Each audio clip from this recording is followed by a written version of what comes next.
আউযুবিল্লাহি মিনাশ শাইতানির রাজিম বিসমিল্লাহির রহমানির রহিম। সবাইকে হিজবুত তাওহীদ আন্দোলনের পক্ষ থেকে জানাই শুভেচ্ছা, স্বাগতম, সালাম।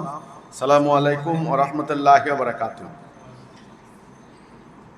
আপনারা জানেন হিজবুত তাওহীদ আন্দোলন যখন আল্লাহর তাওহীদের আহ্বান নিয়ে সারা পৃথিবীর মানব জাতির সামনে যখন যাচ্ছে, প্রকৃত ইসলামের রূপরেখা যখন মানব জাতির সামনে তুলে ধরছে, তখন নানা ধরনের প্রশ্নের সম্মুখীন আমরা হচ্ছি। বিভিন্ন ধরনের প্রশ্ন আমাদেরকে করা হচ্ছে এবং আমাদের বক্তব্য যখন বিভিন্ন গণমাধ্যমে যায়, সোশ্যাল মিডিয়াতে যায়, পত্রপত্রিকায় যায়, তখন সেখান থেকেও বিভিন্ন ধরনের প্রশ্ন আমরা পাই। অনেকে টেলিফোন করেও বিভিন্ন বিষয়ে প্রশ্ন করেন।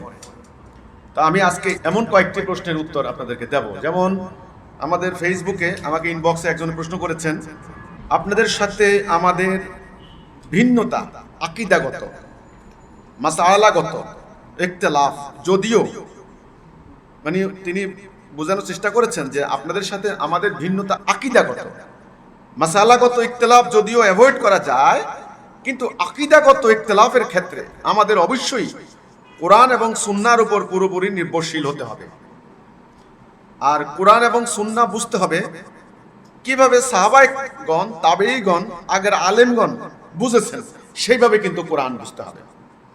বাংলা অনুবাদ অবশ্যই পড়া যাবে, তবে নিজে নিজে বুঝে এটার উপরে কোনো সিদ্ধান্তে উপনীত হওয়াটা গুমরাহি। তিনি আমাদেরকে বোঝাতে চেয়েছেন যে আপনাদের সঙ্গে আকীদাগত পার্থক্য, কিন্তু মাসালাগত পার্থক্য বা কন্ট্রোভার্সিগুলা, বিতর্কগুলি আমরা অ্যাভয়েড করতে পারি। এবং তিনি বলেছেন যে আকীদাগত এই পার্থক্যটা দূর করার জন্য যেতে হবে কোরআনের কাছে, হাদিসের কাছে। এবং তিনি আরো বলেছেন যে কোরআন হাদিসও নিজে নিজে বললে হবে না, সাহাবায়ে কেরাম, তাবেঈন, তাবেঈন এবং আলেমগণ, প্রথম যুগের আলেমগণ কিভাবে ব্যাখ্যা করেছেন সেভাবে বুঝতে হবে।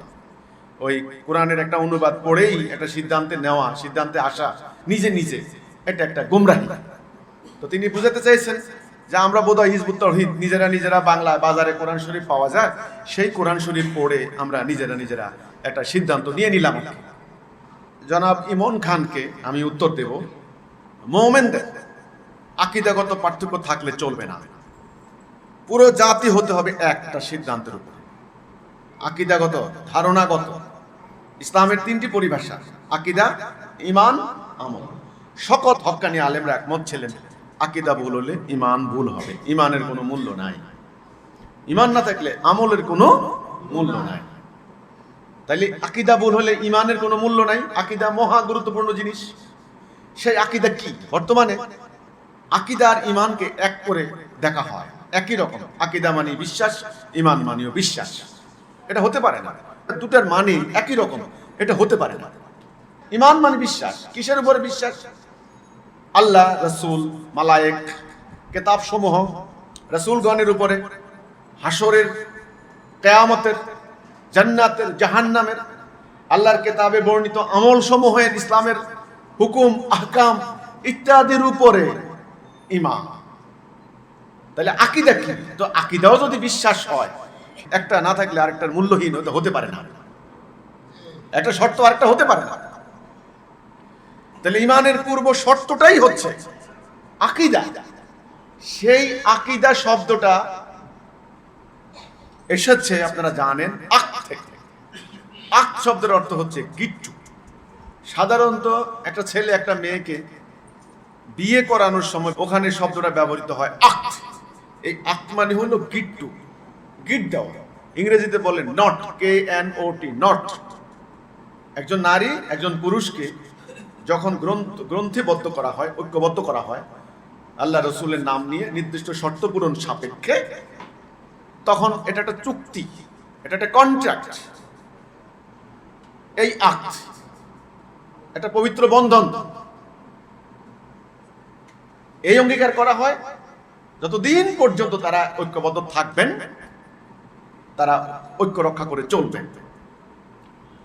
এবং সেটার জন্য কিছু শর্ত পূরণ করা হয়, কিছু কর্তব্য দায়িত্ব নারীর এবং পুরুষের। যখনই আকদটা হয়ে গেল সঙ্গে সঙ্গে তাদের পরিচয় অন্যটা হয়ে গেল, তারা এখন স্বামী স্ত্রী। আর আকদের আগেই তারা কিন্তু স্বামী স্ত্রী ছিলেন না, আলাদা একজন নারী আলাদা একজন পুরুষ। তাহলে আক শব্দটা আসছে ওখান থেকে, কিট্টু গ্রন্থি। তাহলে সেটা কি? সেটা হলো ওই যে আল্লাহ, রসুল, মালায়েক, হাসর, জান্নাত, জাহান্নাম, কেতাব, কেতাবের উদ্দেশ্য, আমল সমূহের উদ্দেশ্য, এই সকল কিছুর একটা গ্রন্থিবদ্ধ করা, ঐক্যবদ্ধ একটা ধারণা, একত্রিত একটা কনসেপ্ট। তাহলে আকীদাকে আমি যদি এক লাইনে আমরা বলি, তাহলে এটা বলতে পারি সামগ্রিক ধারণা, কম্প্রিহেন্সিভ কনসেপ্ট, সম্যক ধারণা। একটা বিষয়ের বিভিন্ন অংশকে মিলিয়ে সম্পূর্ণ ধারণা, ওভারঅল আইডিয়া, কম্প্রিহেন্সিভ কনসেপ্ট, এটার নাম আকীদা, সম্যক ধারণা। উদাহরণ দিলে বুঝবেন, একটা হাতির লেজ থেকে শুঁড় পর্যন্ত সম্পূর্ণ হাতিটা আপনি চোখে দেখেন, চোখে দেখার পরে আপনি বুঝবেন যে এটা হলো একটা হাতি, এটা হলো এর লেজ, এটা হলো এর শুঁড়, লেজ দিয়ে মশা মাছি তাড়া, শুঁড় দিয়ে সে পানি ইত্যাদি খায়, এটা কান, এটা দিয়ে সে শুনে, এটা পা, এটা দিয়ে হাঁটে। হাতিটা কি? একটা ভারবাহী পশু, ভারী জিনিস নিয়ে যায় এক জায়গা থেকে আরেক জায়গায় টেনে নিয়ে যায়। আকীদা কম্প্রিহেন্সিভ কনসেপ্ট হয়ে গেল, পশুটার সম্পর্কে সম্যক ধারণা হয়ে গেল। আকীদা বুঝতে হলে নিজের চোখে দেখে এই বস্তুর উদ্দেশ্য কি জানা, আর বিষয় হলে বিষয়ের গুরুত্ব কি, উদ্দেশ্য কি সেটা জানা। এই যে তিনি বললেন যে আপনাদের সঙ্গে আমাদের আকীদাগত পার্থক্য, নো, আল্লাহ এক, রাসূল এক, কিতাব এক, হাসর সত্য, জান্নাত জাহান্নাম, সালাত, যাকাত, সাওম, হজ, এই বিষয়গুলির উদ্দেশ্য ইত্যাদি নিয়ে ইখতিলাফ থাকতে পারে না, উদ্দেশ্য নিয়ে কোনো ইখতিলাফ থাকতে পারে না, আকীদাগত কোনো ইখতিলাফ থাকতে পারে না। আকীদা হবে একরকম। আজকে মুসলমান নামক জাতির মার খাওয়ার পিছনে এটা একটা অন্যতম কারণ। এক একজনের এক এক আকীদা, ইসলাম এক একজনের কাছে এক এক রকম। আমার হাতে এটা কি?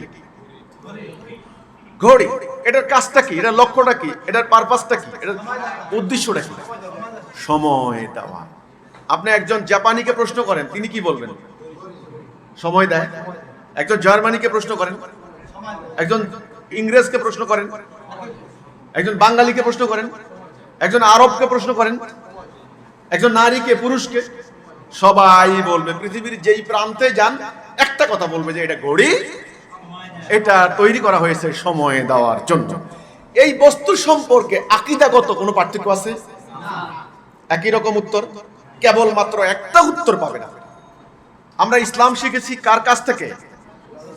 একজনের কাছ থেকে, রাসূল পাক সাল্লাল্লাহু আলাইহি সাল্লাম। ইসলাম নাজিল করেছেন কে? আল্লাহ সুবহানাহু ওয়া তাআলা। তিনিও একজন। আমরা শিক্ষা পেয়েছি একজন রাসূলের কাছ থেকে, তিনি আমাদের উসওয়াতুন হাসানা। তিনি একাধিক রকমের আকীদার শিক্ষা দেন নাই। হাসর সম্পর্কে, সালাহ সম্পর্কে, যাকাত সম্পর্কে, হজ সম্পর্কে, আত্মিক দিকটা সম্পর্কে, কিয়ামত সম্পর্কে, কোরআন সম্পর্কে, ইসলামের সামগ্রিক বিষয়গুলি সম্পর্কে, আল্লাহ সম্পর্কে তিনি একাধিক ধারণা দেন নাই, কেবলমাত্র একটা ধারণা দিয়েছেন। তাইলে আকীদাগত পার্থক্য হতে পারে না।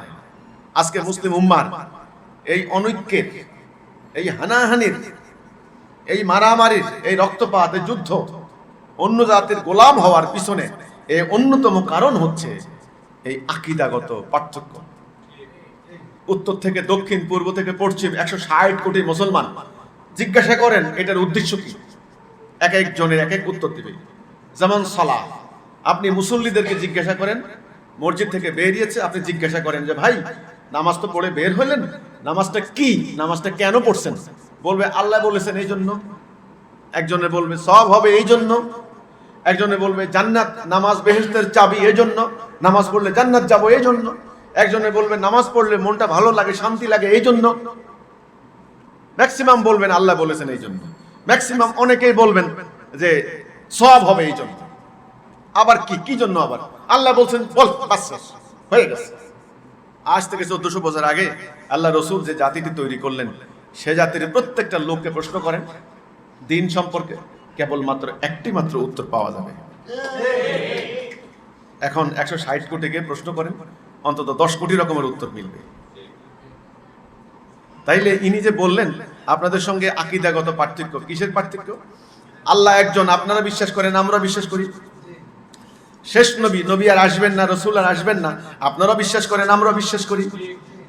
আল্লাহর কিতাব, এই আল্লাহ নাজিল করা জিবরাইল আমিনের মাধ্যমে আল্লাহ রসুলের কাছে পাঠিয়েছেন, এই কিতাব আল্লাহর কিতাব, আপনারা বিশ্বাস করেন, আমরা বিশ্বাস করি।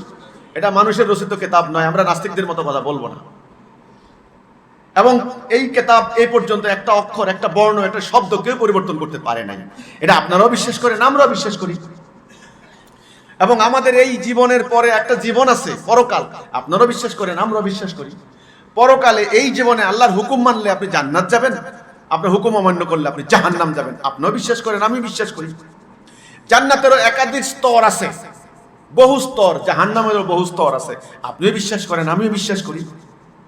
মানুষ সৃষ্টি শুরু থেকে আজ পর্যন্ত, বাবা আদম থেকে শেষ নবী পর্যন্ত লক্ষ লক্ষ নবী রাসূল এসেছেন, গিয়েছেন, আপনিও বিশ্বাস করেন, আমরাও বিশ্বাস করি। হজ কি, যাকাত কি, সাওম কি, সালাত কি, আল্লাহর হুকুম, আপনিও বিশ্বাস করেন, আমিও বিশ্বাস করি। তাহলে ইখতিলাফটা কোন জায়গায়? মৌলিক বিষয়গুলি, আসল ফরজ, যেগুলোর উপর ইসলামের বুনিয়াদ, ইসলামের ভিত্তি দাঁড়িয়ে আছে, সেই বুনিয়াদি বিষয়গুলোর উপর তো কোনো ইখতিলাফ দেখছি না আমি। তাহলে ইখতিলাফটা কোথায়? ইখতিলাফ দূর হয়ে যাবে, আপনিও সেই কথার উপরে আসেন, আমিও সেই কথার উপরে আসি। সেটা কি? লা ইলাহা ইল্লাল্লাহ মুহাম্মাদুর রাসূলুল্লাহ। তাহলে ইখতিলাফ দূর হয়ে যাবে। সেটা কি? সেটা হলো আল্লাহ এবং তার রাসূল যা বলেছেন সেটাই হলো ইসলাম। কোন পীর, কোন মাওলানা, কোন হুজুর, কোন বুজুর্গ, কোন ইসলামী দলের নেতা, কোন মসজিদের ইমাম সাহেব, কোন মুফতি, কোন মাওলানা সাহেব, কারো কথা মুখ্য হবে না। আল্লাহ কি বলেছেন সেটাই হলো মুখ্য। বাস, আশা করি এখানে আর ইখতিলাফ হবে না। কিন্তু আমরা মুসলমানরা তো আজকে সেখানে নাই। আল্লাহ কি বলেছেন সেই কথার মধ্যে আমরা নাই। পরবর্তীতে গত 1300 বছরে কোন ইমাম কি বলেছেন, কোন মুফাসসির কি বলেছেন, কোন আল্লামা কি বলেছেন, তিনি কি মত দিয়েছেন, বাস, তিনি কি কম জানেন নাকি, তিনি কি কম বুঝেন নাকি? যখনই জনগোষ্ঠী আল্লাহর হুকুম বাদ দিয়ে ওদেরকে রব মেনে নিয়েছে, তখনই ইখতিলাফ শুরু হয়ে গেছে। তাহলে ইখতিলাফ নির্মূলের সহজ পন্থা হলো আল্লাহর হুকুমের দিকে প্রত্যাবর্তন করা। আপনিও বলেন, আমিও বলি, হ্যাঁ, আপনি শিয়া হন, আমার আপত্তি নেই, আপনি সুন্নি হন, আমার আপত্তি নেই, আপনি আহলে হাদিস হন, আহলে কোরআন, আপনি যেই হন না কেন, আপনি সালাফি হন, আপনি হানাফি হন, আপনি লা মাযহাবি হন, আপনি সুন্নি হন, আহলে সুন্নাত ওয়াল জামাত হন। আল্লাহ বিশ্বাস করেন তো, রাসূল বিশ্বাস করেন তো, অন্তত বাঁচার জন্য একটা গোড়ার কথা আসেন, ওখানে কোনো ইখতিলাফ নাই। আল্লাহ এক, রাসূল এক, কিতাব এক, আমরা হুকুম মানবো কার? আল্লাহ। বাস, অন্তত ফরজ হুকুমটা মানে নিন, এই কথার মধ্যে আমরা আসি। আশা করি ইখতিলাফ হবে না। আর যে যার মতো যদি মত মানেন, তখন কিন্তু সেখানে ইখতিলাফ হবে। তিনি যেই যে বললেন একটা কথা, রাসূল এবং সাহাবীরা যেভাবে প্র্যাকটিস করেছেন সেইভাবে আমিও মানি। কোরআনের কোন কথাটার কোন মানে রাসূল থেকে কেউ বেশি বুঝার সম্ভাবনা আছে নাকি? কেউ বুঝেছেন নাকি? এবার আসেন, কোরআনের কোন আয়াত রাসূল কিভাবে প্র্যাকটিস করেছেন সেটাই হবে আসল মানে। আমি এখন প্রশ্ন করব, তাহলে আজকে যারা মুসলমান দাবি করছি আমরা, রাসূল এবং রাসূলের সাহাবায়ে কেরামদের সময়, তারও পরবর্তীতে কয়েকশো বছরে এমন কি সম্ভব ছিল তারা কোরআনের হুকুম মানতেন না? সুদ ভিত্তিক অর্থনীতি মানতেন, ইহুদি খ্রিস্টানের তৈরি দণ্ডবিধি মানতেন, নাস্তিকতাবাদী শিক্ষা ব্যবস্থা মানতেন, ধান্দাবাজের রাজনীতি করতেন, কোরআনের হুকুম মানতেন না, আর নিজেরা মুসলমান দাবি করতেন। এটা কি সম্ভব ছিল? আপনারা সম্ভব করলেন কি করে? আপনারা তো একেবারে মাথা উঁচু করে দাবি করেন যে আমরা মুসলিম। কেমনে? আমরা আল্লাহ বিশ্বাস করি, আমরা নামাজ পড়ি, আমরা রোজা রাখি, আমরা হজ করি, আমরা মুসলিম, কিন্তু কোরআনের হুকুম মানেন না। কোরআন আল্লাহ রসুল ভালো বুঝেছেন কোনটার মানে কি, কোন আয়াতের মানে কি। আমি ঠিক আছে, এটাতে একমত। এবার আসেন নারীদের সম্পর্কে। নারীদের সম্পর্কে আল্লাহ কি কথা বলেছেন, তাদের হেজাব কেমন হবে, তাদের লেবাস কেমন হবে, তাদের আচার আচরণ কেমন হবে, তাদের সামাজিক জীবন কেমন হবে, অন্য পুরুষদের সঙ্গে কাজকর্ম কিভাবে করবে ইত্যাদি আল্লাহ রসুল বেশি বুঝেন নাকি আমরা বেশি বুঝি? আল্লাহ রসুলের টাইমে নারীরা কি বাক্সবন্দী ছিল? নারীরা জুমার নামাজে অংশগ্রহণ করেছেন স্বতঃস্ফূর্তভাবে, সাপ্তাহিক সমাবেশ। নারীরা হজের ময়দানে বাৎসরিক সমাবেশ অংশগ্রহণ করেছেন, সারা দুনিয়ার মুমিনা নারীরা অংশগ্রহণ করেছেন। যুদ্ধের ময়দানে বিপদ সংকুল মতো জায়গাগুলিতে পর্যন্ত নারীরা অংশগ্রহণ করেছেন। রোমান পার্সিয়ানদের মতো দুর্ধর্ষ সামরিক বাহিনীকে নারীরা পরাজিত করেছেন। নারীরা রসুলকে সেভ করেছেন। নারীরা হাসপাতাল নির্মাণ করেছেন, যুদ্ধাহতদেরকে তারা সেবা দিয়েছেন, আহতদেরকে চিকিৎসা দিয়েছেন, নিহতদেরকে দাফন করেছেন, বাজার ব্যবস্থাপনা নিয়ন্ত্রণ করতেন নারীরা। কোনো কিছু জানার দরকার হলে রসুলের সামনাসামনি বসে তারা প্রশ্ন করতেন, রসুল থেকে জেনে নিতেন। তাহলে আমি জানতে চাই নারীদের সম্পর্কে নাজেল হওয়া আয়াতগুলি রাসূল কিভাবে প্র্যাকটিস করেছেন আর আপনারা কিভাবে প্র্যাকটিস করছেন। আসেন মিলান, আকীদাগত পার্থক্য হলো কি করে। এখন আপনারা মসজিদের সামনে লিখে রাখেন নারীদের প্রবেশ নিষিদ্ধ, আপনারা মেয়েদেরকে যেতে দিবেন না কোথাও, পরপুরুষ দেখলে ঈমান চলে যাবে। কিন্তু রাসূলের সময় মেয়েরা যুদ্ধ করতে গেল কেমনে, কিভাবে গেল? আসেন রাসূলের জীবনের মধ্যে আসেন। রাসূলের সময় কি এত তাফসীর, এত ব্যাখ্যা ছিল, এত হাদিস ছিল, এত ফিকহ ছিল, এত আল্লামা শায়েখ দরবেশ ছিলেন? আমরা ইতিহাস জানি, হাদিস সংকলন হয়েছে রাসূল চলে যাওয়ার 100-200 বছর পরে। আজকে ফিকহ গ্রন্থ ফকিরা হয়েছেন আরো 200-300 বছর পরে। এই যে কোরআনের সংকলিত রূপ, সেটাও হয়েছে আরো অন্তত 60-70 বছর পরে। কিভাবে তখন সেই উম্মাহ দুনিয়া জয় করলো? কিভাবে? তারা ছিলেন এক কথার উপরে, আল্লাহর হুকুম ছাড়া কারো হুকুম মানব না, এই কথার উপরে। তাদের জাতীয় জীবন, অর্থনৈতিক জীবন, সামাজিক জীবন চলতো আল্লাহর হুকুম দিয়ে। আজকে বর্তমানে পাশ্চাত্য জীবন ব্যবস্থা দিয়ে নয়, আজকে আমরা যেটা মানছি নয়। তারা 5 দফার উপর ঐক্যবদ্ধ ছিলেন। নেতা একজন, সর্বক্ষেত্রে সিদ্ধান্ত হতো একটা, পুরো জাতির লক্ষ্য ছিল একটা, সমগ্র দুনিয়াময় আল্লাহ 70 দিন প্রতিষ্ঠা করা। এবং এটাকেই তারা জীবনের সার্থকতা মনে করতেন। তারা মনে করতেন যে আল্লাহ দেওয়া 70 দিন প্রতিষ্ঠা করার সংগ্রামের মধ্য দিয়েই আমি উম্মতে মুহাম্মদী হতে পারি। এখন আজকে তো লেবাস ধরেই আমরা উম্মতে মুহাম্মদী হয়ে গেলাম। তারা জানতেন এই 70 দিন প্রতিষ্ঠা না করলে আল্লাহ রসুলের উপর যে দায়িত্ব আল্লাহ দিয়েছেন সে দায়িত্ব আমাদের পূর্ণ হবে না, আমরা উম্মত হিসেবে দাঁড়াইতে পারবো না হাসরের দিন। রাসূল কষ্ট করেছেন, রাসূল পাথর খেয়েছেন, গালি খেয়েছেন, মার খেয়েছেন, রক্তাক্ত হয়েছেন, যুদ্ধ করেছেন, শত্রুর আঘাতে আঘাতে জর্জরিত হয়েছেন, আল্লাহ ওনাকে বিজয় দিয়েছেন। ঠিক একই ধরনের আমল করেছেন সাহাবায়ে কেরাম। তারাও বাড়ি ঘর, স্ত্রী পুত্র, সহায় সম্বল, ক্ষেত খামার সমস্ত কিছু ত্যাগ করে দিয়ে তারা দুনিয়ার বুকে বেরিয়ে পড়েছেন। তাদের সেই কোরবানির বিনিময়ে আজকে আমরা মুসলমান। তারা ওই মক্কা মদিনায় বসে বসে তাফসীর লিখতেন আর ব্যাখ্যা লিখতেন আর হাদিসের বিরাট গ্রন্থ লিখতেন আর ওয়াজ করে করে খাইতেন, তাহলে ইসলাম এই 7 সমুদ্র 13 নদী পার হয়ে এখানে অজপাড়া গায়ে আসতো না। এদের এই কোরবানির ত্যাগের ফলে, তাদের শাহাদাতের বিনিময়ে, রক্তের বিনিময়ে, কোরবানির বিনিময়ে আজকে এখানে ইসলাম এসেছে। এটাই ছিল উম্মতে মুহাম্মদীর সার্থকতা, এটাই ছিল মুমিন হওয়ার শর্ত। কিন্তু আজ আমরা মুমিন হওয়ার অন্য শর্ত নির্ধারণ করে নিয়েছি, উম্মতে মুহাম্মদী হওয়ার অন্য উপায় নির্ধারণ করে নিয়েছি, যেটা আল্লাহ রাসূলের কাছে গৃহীত হবে না। আকীদাগত কোনো ইখতিলাফ আমাদের থাকা চলবে না। আল্লাহ মানেন তো, রাসূল মানেন তো, তবে আসেন সেই কথার উপরে সবাই আল্লাহ যেটা বলেছেন ওটাই চূড়ান্ত সত্য, অন্য কারো কথা নেব না।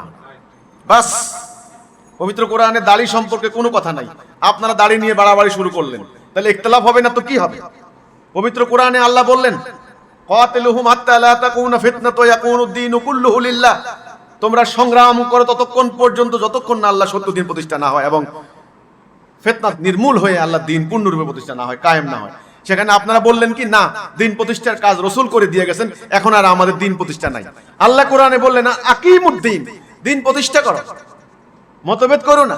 আপনারা বললেন রাসূল দ্বীন প্রতিষ্ঠা করে দিয়ে গেছেন, এখন আর আমাদের দায়িত্ব নাই দ্বীন প্রতিষ্ঠা করা। বাস, তাহলে ইখতিলাফ হবে না তো কি হবে? ভাগ্যিস আল্লাহ দয়া, আল্লাহর করুণা, কোরআন আমাদের মাঝে আছে। একটা অক্ষর, একটা বর্ণ, একটা লাইন, একটা শব্দকে পরিবর্তন করতে পারে নাই। তা না হলে আমাদের উপায় ছিল না, উপায় ছিল না, আজকে আমাদেরকে জীবন্ত পুড়ে ফেলতো। সূরা বাকারা 174 নম্বর আয়াত আল্লাহ পরিষ্কার বলে দিলেন, যারা আমার আয়াত গোপন করে এবং বিনিময় গ্রহণ করে তাদেরকে আল্লাহ পরিশুদ্ধ করবেন না, তাদের সঙ্গে কিয়ামতে কথা বলবেন না। তারা যা খায় তারা তাদের পেটে আগুন ব্যতীত আর কিছুই ঢুকায় না, পরিষ্কার। গোপন করা যাবে না এবং এর বিনিময় নেওয়া যাবে না। আপনারা বললেন কি না বিনিময় নিতে হবে, না হলে কি করে খাবে? তো ইখতিলাফগুলি করছেন তো কখন? আল্লাহর হুকুমের বিপরীতে গিয়ে। আল্লাহর হুকুমের মধ্যে থাকলে কোনো ইখতিলাফ থাকে না। আল্লাহর হুকুমের মধ্যে থাকলে কোনো ইখতিলাফ থাকে না। তাহলে ইখতিলাফ হয় কখন? বিপরীত দিকে। আমরা বাংলা কোরআন শরীফ পড়েই আমরা রায় দেই নাই যে আমরা হিজবুত তাওহীদ। এক লোকে বলল যে প্রথমে ঢাকা আলিয়া লেখাপড়া করেছি, আরবি বিশ্ববিদ্যালয়ে পড়ালেখা করেছি, আল আজহার বিশ্ববিদ্যালয়ে পড়েছি, মদিনা বিশ্ববিদ্যালয়ে লেখাপড়া করেছি, এত আরবি শিখেছি, এত তাফসির পড়েছি, এখনো ইসলাম সম্পর্কে মন্তব্য করতে ভয় লাগে। আর হিজবুত তাওহীদ তোমরা এই দুইটা বাংলা, এই দুই পাতার কোরআন শরীফ বাংলা অনুবাদ পড়ে একেবারে বড় বড় কথা বলছো, ইসলামের কি বুঝো? আমি তাদেরকে বলতে চাই, ইসলামের গোড়ায় আসেন, গোড়ায় আসেন, আসল জায়গায় আসেন, রাসূল এবং সাহাবায়ে কেরামদের ওই জায়গায় আসেন। সেখানে কয়জন আপনাদের মতো শিক্ষিত লোক ছিল আমি জানতে চাই? লেখাপড়া জানতেন না ঠিক মতো 40 জন। এটা হিস্টোরিক্যাল ফ্যাক্ট, আমি বলি নাই, ঐতিহাসিক সত্য। তারা অদ্য দুনিয়াতে দিন প্রতিষ্ঠা করলেন, আর আপনারা এত বড় বড় পণ্ডিত, এত বড় বড় জ্ঞানী আল্লামা। আমি তিরস্কার করছি না, আমি সমালোচনা করছি না, আসল গোড়ার কথায় আসেন। আমরা কি করছি জানেন? আমরা আসল কর্তব্য বাদ দিয়েছি। আসল কর্তব্য বাদ দিয়ে আনুষঙ্গিক বিষয় নিয়ে আমরা বাড়াবাড়ি করতে করতে আমরা ব্যাখ্যা, অতি ব্যাখ্যা, বিশ্লেষণ, অতি বিশ্লেষণ, সূক্ষ্মাতি সূক্ষ্ম বিশ্লেষণ, অতি গুরুত্বপূর্ণ জিনিসকে গায়েব করে দিয়ে একেবারে গুরুত্বহীন জিনিস, সুন্নত না নফল, একেবারে নফলের না এরকম একটা এমন বিষয়গুলো নিয়ে আমরা বাড়াবাড়ি করতে করতে করতে সেটার উপরে কিতাব রচনা করেছি। এখন সেগুলা পড়তে গিয়ে তো সময়ও লাগে নাকি, সেগুলো আবার জানার জন্য ভাষাও লাগে নাকি? জানছেন সময় যাচ্ছে, নিজের জীবন যাচ্ছে, সময় যাচ্ছে, শ্রম যাচ্ছে, আল্লাহর দ্বীন কিন্তু কোথাও বিজয়ী হচ্ছে না। প্রায় অর্ধুলঙ্গ, পেটে ভাত নাই, উপেক্ষিত, অবজ্ঞাত, শিক্ষা নাই, দীক্ষা নাই, সুসংগঠিত রাষ্ট্র ব্যবস্থা নাই, কোনো সংবিধান ছিল না। সেই জাতি ওভারনাইট লাভ দিয়ে উঠে দুইটা বিশ্ব শক্তি, রোমান সাম্রাজ্য, পারস্য সাম্রাজ্যকে এট এ টাইম পরাজিত করে দিল। কিসের বলে? কোন শক্তির বলে? কোন পরশ পাথরের সময় তারা এরকম পরিবর্তন হয়ে গেলেন? এই প্রশ্নটা আমি আলেমদের কাছে জানতে চাই, যারা আজকে আমাদেরকে তিরস্কার করে একথা বলেন যে আল আজহার থেকে পড়ে এসেছেন, মদিনা থেকে ডিগ্রি নিয়ে এসেছেন। সাহাবায়ে কেরাম কোন আল আজহার, কোন মদিনা থেকে ডিগ্রি নিয়ে এসেছেন? আমি জানতে চাই, কোন দেওবন্দ থেকে ডিগ্রি নিয়ে এসেছেন? কোনটা? না, সাহাবায়ে কেরাম সেই রাসূলের কাছ থেকে একটা বাক্য শিখেছেন, লা ইলাহা ইল্লাল্লাহ মুহাম্মাদুর রাসূলুল্লাহ। আল্লাহর হুকুম ছাড়া আমার জীবনে আর কার হুকুম না। এক নাম্বার। 2 নাম্বার, আপনি আল্লাহর রাসূল, আপনি যা বলবেন সেটাই মান্য করব। আপনি আগুনে ঝাঁপ দিতে বলেন, ঝাঁপ দেব। আপনি পাহাড় থেকে লাফ দিতে বলেন, লাফ দেব।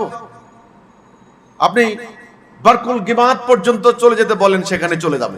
মুসা আলাইহিস সালামের উম্মতের মতো বলবো না আপনি আর আপনার আল্লাহ গিয়ে লড়াই করেন, আমরা বসে পড়লাম। সেই নিরক্ষর উম্মতে মুহাম্মদী রাসূলুল্লাহর আদেশ হওয়ার সঙ্গে সঙ্গে তারা বেরিয়ে গেলেন, তলে তলে জীবন দিলেন, রক্ত দিলেন, প্রাণ দিলেন, শহীদ হয়ে গেলেন। জাজিরাতুল আরবে দিন প্রতিষ্ঠা হলো, মানুষ শান্তি পেল, ন্যায় বিচার পেল, সুবিচার পেল, দাসত্ব ব্যবস্থা নির্মূল হয়ে গেল, মাদক ব্যবসা নির্মূল হয়ে গেল, নারীদের সম্মান বৃদ্ধি পেল, ন্যায় বিচার প্রতিষ্ঠা হলো। বেলালদের মতো লোকেরা কাবার উপরে উঠে আল্লাহর নামে আজান দেওয়া শুরু করলো। এই হচ্ছে দ্বীনের উদ্দেশ্য, দ্বীন আগমনের উদ্দেশ্য, ইসলাম আগমনের উদ্দেশ্য, কিতাব নাযিলের উদ্দেশ্য, ঘরে ঘরে পণ্ডিত বানানোর উদ্দেশ্য নয়। এই ঘড়িটা বানানোর উদ্দেশ্য কি? সময় না দিলে কি আপনি হাতে রাখবেন? রাখবেন না। তো দ্বীন প্রেরণের উদ্দেশ্য কি? মানুষের মুক্তি, সাম্য, মানবাধিকার, ন্যায় বিচার, সুবিচার। প্রগতি। যেই সমাজে 2 বছরের একটা কন্যা শিশু ধর্ষিতা হয়, সেই সমাজে তোমাদের কোনো এলেমের, কোনো আমলের, কোনো পোশাকের, কোনো লেবাসের কোনো মূল্য নাই আল্লাহর কাছে। এই কথাটা আজকে হৃদয় দিয়ে অনুধাবন করতে হবে। ইসলামের প্রাণ হারিয়ে গিয়েছে, আত্মা হারিয়ে গিয়েছে, আজকে লেবাস হয়ে গিয়েছে ইসলাম, আজকে জ্ঞান হয়ে গিয়েছে অহংকার। আমাদের বক্তব্য পরিষ্কার, আমরা আল্লাহ রসুলের প্রকৃত ইসলাম নিয়ে দাঁড়িয়েছি। আমরা বিকৃতির বিরুদ্ধে দাঁড়িয়েছি, আমরা অন্ধত্বের বিরুদ্ধে দাঁড়িয়েছি, আমরা কুপমণ্ডকতার বিরুদ্ধে দাঁড়িয়েছি, আল্লাহ দেওয়া দ্বীন প্রতিষ্ঠা করার জন্য দাঁড়িয়েছি। এটাই আমাদের লক্ষ্য, এটাই আমাদের উদ্দেশ্য। কাজেই আমাদের সঙ্গে প্রকৃত মুখলেস মোমেন মুসলিম, যারা আল্লাহ দ্বীন কায়েম হোক চায়, যারা আল্লাহর বিজয় চায়, যারা মানুষের মুক্তি চায় নিঃস্বার্থভাবে, তাদের সঙ্গে আসলে আমাদের কোনো বিষয়ে কোনো ইখতিলাফ হবে না ইনশাআল্লাহ।